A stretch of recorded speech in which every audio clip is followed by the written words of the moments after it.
Maraming kabataan ang nagpupursiging makapagtapos sa pag-aaral para sa matatag na trabaho at seguridad.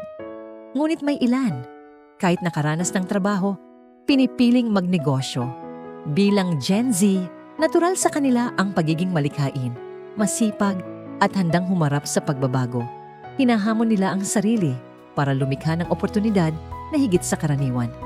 At ito ang kwento ni Fatima at Joyce. Ako si Maria Fatima Tabi from Barangay Matuna, Tayabas City.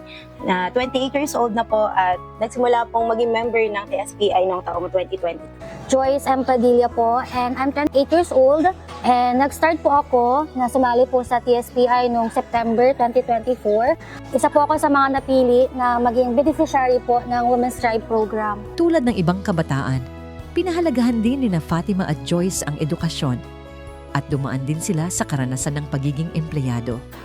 Graduate po ako year 2017 ng kursong food tech po sa Lukban. And nakapag-work din po sa Calubang, Laguna. Lumaki po ako dito sa Pangasinan. Dito na po ako nag-aral until nag-college po ako. And yung tapos ko po ay Business Administration, major in Operational Management. So, after my graduation, nag-serve po muna ako sa church for 18 months. Nag-work po ako sa isang construction company po, and na-assign po ako sa Ilocos. Bagamat may oportunidad sa trabaho, pinili nilang sumubok sa negosyo. Ang reason ko lang nga din po noon ay para po makatulong yung nanay bilang tumatanda na po sila. At nahihirapan na rin po sila magkwenta-kwenta dahil ako din naman po yung parang sa amin pong magkakapatid ang medyo nagkaroon po ng interest sa pagtatahi. Although lahat naman po kami ay maalam naman pong manahi. At dahil nandito na naman po ako sa amin, isipan ko pong magdagdag ng kaunting pagkakakitaan, like yung negosyo nga po, na galing po sa savings ko and doon din po sa natahi ko. Then, nag-try po ako muna sa negosyo talaga. Nag-start po ako after ng work, nagnegosyo po ako ng frozen food. Kami po, nagsusupply po kami sa mga reseller sa buong mga Tarem, Pugalion, Aguilar. Hindi naging madali ang kanilang paglalakbay. Nakaranas sila ng mga hamon na kadalasan ay kinakaharap ng mga batang negosyante, lalo na ng Gen Z. Hindi po everyday maganda ang kita, meron po talagang matumal. Maliban sa matumal na benta, hinarap ni Fatima ang hindi pagbabayad ng ilang reseller at ang lumalaking kompetisyon sa online market. Samantala, naranasan din ni Joyce ang parehong hamon, kabilang ang mga suliranin sa supplier at kalidad ng produkto.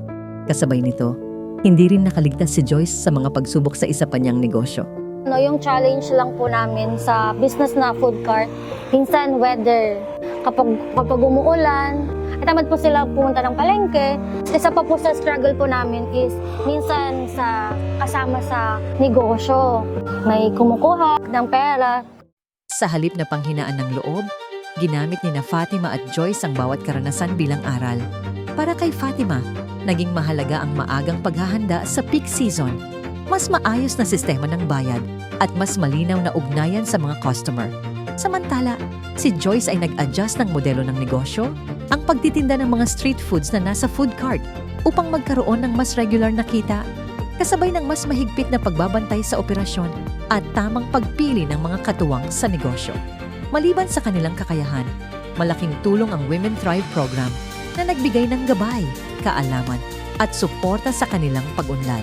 Loan ko po ngayon na nabago is from WTP, which is parang napakaganda din po ng programa. Kasi unang-una po mababa po yung interest niya. And syempre po bilang negosyante, mas gusto po natin yung maliit ang interest. Kasi syempre po another kita po yun na pandagdag din pong puhunan natin. And sa mga seminars po na na-attendan ko, mas naiintindihan ko po kung paano po mag-budget ng pera. Kung sa negosyo, negosyo lang po siya. And mas pahalagahan po kung nagsimula po yung magnegosyo. Kailangan lang pong ituloy-tuloy lang. And syempre, maintindihan po na ang negosyo ay pangmatagalan naman po yun. Napasama pa po ako doon sa Women's Tribe Program. And natuwa ko kasi from yung regular na interest, tapos naging 1.5. Siyempre sa negosyante, masaya po yung pakinggan. Marami po akong natutunan. Nagkaroon po ako ng financial literacy, ganun po, na tinuro po sa amin sa seminar. Habang patuloy nilang pinatatatag ang negosyo, nais ni Fatima at Joyce na mas mapalawak ito. ina-aim ko po na after 5 years or mga ilang years po, magkaroon din po ng physical store sa labas. Continue ko pa rin po yung yung food cart. Siomai naman po siya. Tayo po ng isang business na nasa pwesto. Plan po namin na mag-start po ng motor shop naman po. Ang kwento ni na Fatima at Joyce ay patunay na kahit bata pa sa pagnenegosyo, ang determinasyon at tamang suporta ay nagbubukas ng daan sa pagbabago. Mula sa edukasyon, karanasan sa trabaho, at unang hakbang sa negosyo, pinili nilang lumikha ng mas malawak na oportunidad. Thank you TSPI and Women Thrive Program. Thank you po sa TSPS, syempre po sa Women's Thrive Program po. Sobrang laking tulong po sa akin yun bilang negosyante. And sana po mas marami po kayong matulungan po, kagaya ko po. Sila ang mga negosyanteng Gen Z na pinili ang negosyo at nagsimula ang pagbabago.